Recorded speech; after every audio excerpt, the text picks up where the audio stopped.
اللجنة القضائية العليا للانتخابات. مصر كلها بتستعد لأول تجربة ديمقراطية حقيقية، هننزل كلنا ننتخب فيها الأصلح في أول مجلس شعب بعد الثورة. هننتخب إزاي بقى؟ هو ده النظام الانتخابي المصري لعام 2011. مجلس الشعب فيه 498 كرسي، نصهم على الأقل عمال وفلاحين يتقسموا على الدوائر الانتخابية في المحافظات. زمان كان النظام فردي بأغلبية مطلقة، يعني تخش دايرتك تختار 2، واحد منهم على الأقل عامل أو فلاح، واللي معاه أصوات أكتر يكسب.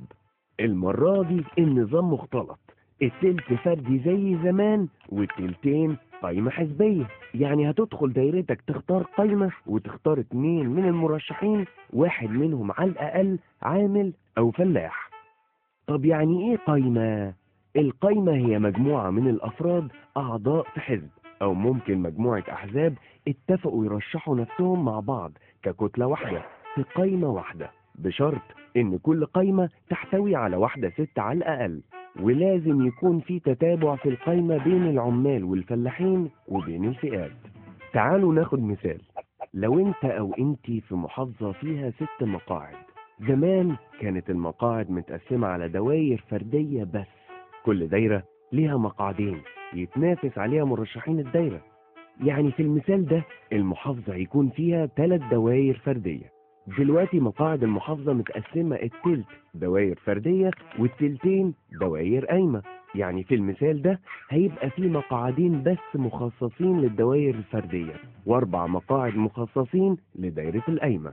يعني المحافظة هتبقى دايرة واحدة بالنسبة للفردي ودايرة واحدة بالنسبة للقايمة.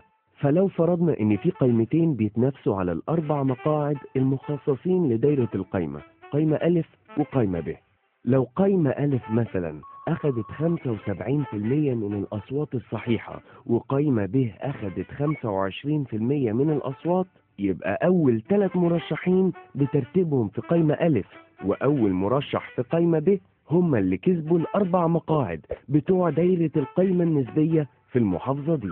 وده بيزود فرص الأحزاب الجديدة إن يكون ليها تمثيل في المجلس بالتناسب مع عدد الأصوات اللي كسبتها، وده برضو بيحافظ على فرص المستقلين إنهم يرشحوا نفسهم بالنظام الفردي. وبكده النظام ده بيدي فرصة لجميع المصريين إنهم يساهموا في صنع مستقبل بلدهم.